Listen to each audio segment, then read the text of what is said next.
নমস্কার। আরও একটি নতুন ভিডিও আপনাদের স্বাগত জানাই। আমি শ্রী বিশ্বজিৎ। আলোচনার বিষয় হস্ত নক্ষত্র কন্যা রাশি। সুখের চাবি আপনার হাতেই, কিন্তু এই সুখ আপনি কিভাবে পাবেন এবং কবে পাবেন, এই ভিডিওটির মাধ্যমে কমপ্লিট অ্যানালাইসিস করার চেষ্টা করব। হস্ত নক্ষত্রের অধিপতি গ্রহ হচ্ছে চন্দ্র এবং কন্যা রাশির অধিপতি গ্রহ হচ্ছে বুধ। তাহলে এই নক্ষত্রের মানুষের মধ্যে চন্দ্র এবং বুধের মিলিত প্রভাব সেটি দেখতে পাওয়া যায়। আর এই দুই শক্তির মিলনের ফলে মানুষ অত্যন্ত দক্ষ এবং হাতে কলমে কাজ করার প্রবৃত্তি নিয়ে জন্মগ্রহণ করে, অত্যন্ত বুদ্ধিমান এবং সংগঠিত জীবনযাপনের প্রতি দায়বদ্ধ রয়েছে। কিন্তু তারপরেও ব্যক্তি জীবনে বেশ কিছু ক্ষেত্রে যদি গোপন কিছু সূত্র ফলো করে চলে, তাহলে কিন্তু অবশ্যই সুখী হবে, এ বিষয়ে কোনোরূপ ডাউট নেই। আর এই ভিডিওটিতে আমি এইরূপ 12টি গোপন সূত্র নিয়ে আলোচনা করব, যে গোপন সূত্রগুলি যদি আপনি আপনার দৈনন্দিন জীবনে ফলো করে চলেন, তাহলে এক মাসের মধ্যেই আপনি সুখের দেখা পাবেন, এ বিষয়ে কিন্তু কোনোরূপ ডাউট নেই। আর এইরূপ 12টি গোপন সূত্রের মধ্যে সবচেয়ে প্রথমেই যে সূত্রটি আপনাদেরকে ফলো করে চলতে হবে, সেই সেই সূত্রটি হচ্ছে নিজের প্রতি এবং নিজের প্রতিভার প্রতি পূর্ণ আস্থা। এটি আপনাদেরকে ধরে রাখতে হবে। কন্যা রাশির অধিপতি গ্রহ হচ্ছে বুধ, যার মধ্যে ইন্টেলিজেন্সের কোনো রকম অভাব নেই, কিন্তু হস্ত নক্ষত্রের মানুষের মুড হঠাৎ হঠাৎ সুইং করে যায়। তার ফলে নিজের প্রতি বিশ্বাস, নিজের প্রতিভার প্রতি 100% মূল্যায়ন, সেটা কিন্তু সবসময় আপনারা করে উঠতে পারেন না। আর নিজের প্রতিভাকে ছোট করে দেখার জন্যই আপনাদের জীবনে পর্যাপ্ত সাকসেস, সেই দক্ষতা থাকার পরেও আপনারা পাচ্ছেন না। তাহলে নিজের প্রতি কনফিডেন্স এবং নিজের কাজকে সম্মান দেওয়ার চেষ্টা, এটি আপনাদেরকে কিন্তু সুখী করে ফেলতেই পারে। 2 নম্বর যে সূত্রটি আপনারা ফলো করবেন, সেই সূত্রটি হচ্ছে সব কিছুই নিজের নিয়ন্ত্রণ করার চেষ্টা। এটি আপনাদেরকে কমাতে হবে। প্রত্যেকটা বিষয়কে আপনি নিজে নিয়ন্ত্রণ করতে পারবেন না।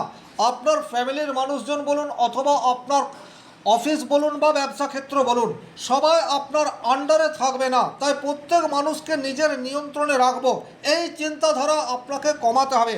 প্রত্যেকেই একটা স্বাধীন মানুষ, প্রত্যেকেরই নিজস্ব মতামত রয়েছে, প্রত্যেকেই স্বাধীনভাবে বাঁচতে চায়। আর এই জায়গায় আপনারা কিন্তু একটু বেশি হস্তক্ষেপ করে ফেলেন, কারণ আপনারা অনেক বেশি কৌশলী, অনেক বেশি বুদ্ধিমান। অন্যান্য রাশি নক্ষত্রের তুলনায় আপনাদের বুদ্ধিমত্তার বহিঃপ্রকাশ সেটা কিন্তু বেশি মাত্রায় দেখতে পাওয়া যায়। আর এটার ফলেই কিন্তু অপর মানুষ মনে করে যে আপনি তাকে নিয়ন্ত্রণ করতে চাইছেন। 3 নম্বর যে সূত্রটি আপনারা ফলো করে চললে অতি শীঘ্র সুখের দেখা পাবেন, সেটা হচ্ছে আপনাকে আবেগ এবং যুক্তি, এই দুটির মধ্যে ভারসাম্য রাখতে হবে।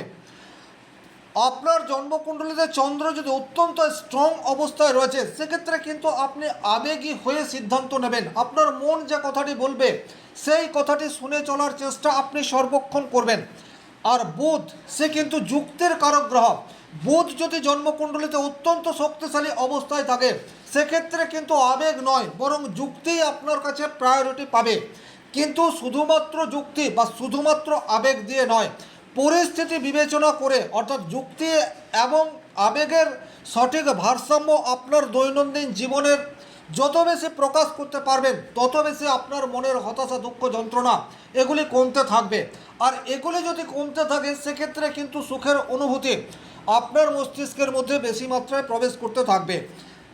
4 নম্বর যে গোপন সূত্রটি আপনারা ফলো করে চলবেন, সেটি হচ্ছে মানি ম্যানেজমেন্ট, অর্থাৎ আর্থিক স্থিতি। এই জায়গাটি কিন্তু আপনাকে খুব ভালোভাবে বুঝতে হবে। আপনারা অনেক বেশি উদার মনস্ক এবং সেবা করার প্রতি আপনাদের একটা মননশীলতা রয়েছে, এ বিষয়ে কোনোরূপ ডাউট নেই। কিন্তু আপনি কতটা খরচ করবেন, আপনার ইনকাম কতটা, তার উপর বেস করে আপনার খরচের একটা লিমিট, এটা কিন্তু আপনাকে সেট করতে হবে।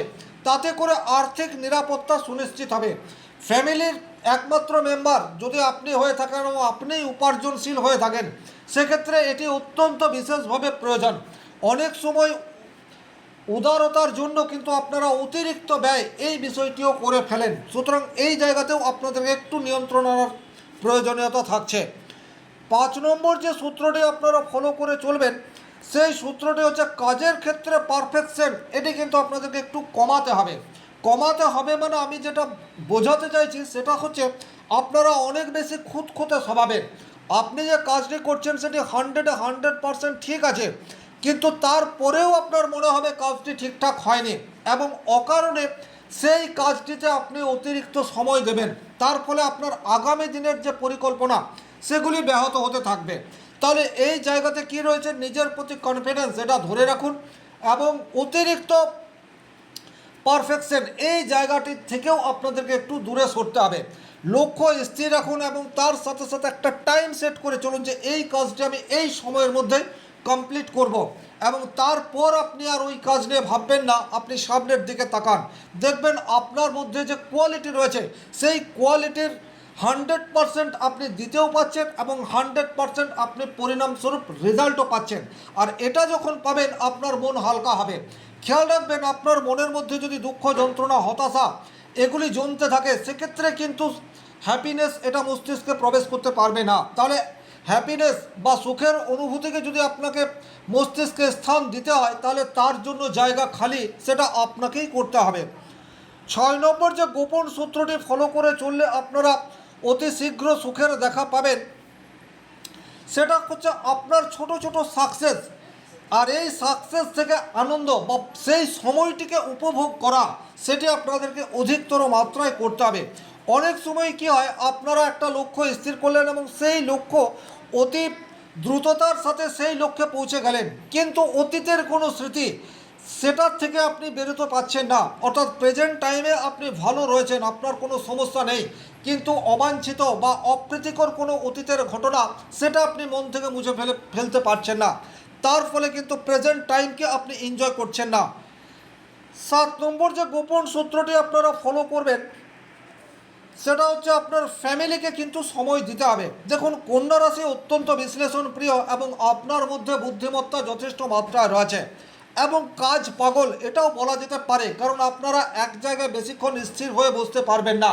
একটা কাজ শেষ হতে না হতে আবার অন্য কাজে শিফট করে যাবেন এবং আপনার কাছের মানুষ অর্থাৎ স্বামী, স্ত্রী, সন্তান, মা, বাবা তারা আপনার সান্নিধ্য চায়, কিন্তু কাজের চাপে আপনি তাদেরকে সময় দিতে পারছেন না। এই ধরনের অভিযোগ প্রচুর কন্যা রাশি, হস্ত নক্ষত্রের মানুষের রয়েছে এবং এটাই আপনার সুখের ক্ষেত্রে অন্তরায় হয়ে দাঁড়াচ্ছে। সুতরাং কাজের চাপ সেটা তো থাকবেই, কারণ কাজ না করলে অর্থ উপার্জন হবে না এবং অর্থ উপার্জন না হলে কিছুতেই আপনি আপনার ফ্যামিলিকে সুখী করতে পারবেন না। এটা নির্ভেজাল খাঁটি সত্য কথা।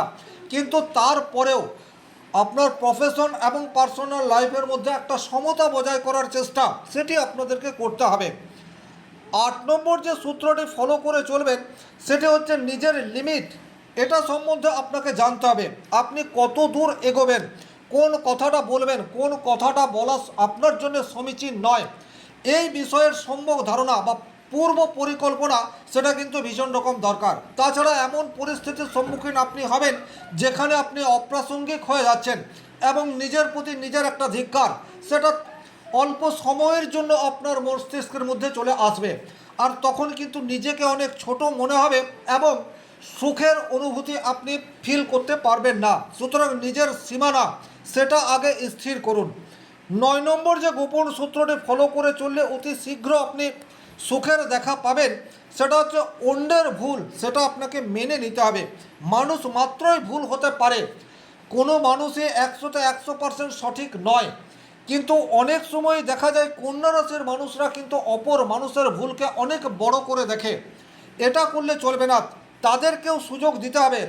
আপনি অফিসের বড় অফিসার, আপনার নিচে যে সমস্ত মানুষজন কাজ করছে তাদের ভুল হচ্ছে, কিন্তু সেই ভুল তাদেরকে ধরিয়ে দিন, কারণ আপনি যদি সেই কাজগুলি করবেন তাহলে আপনার যে কাজ সেই কাজ ঠিকঠাক হবে না।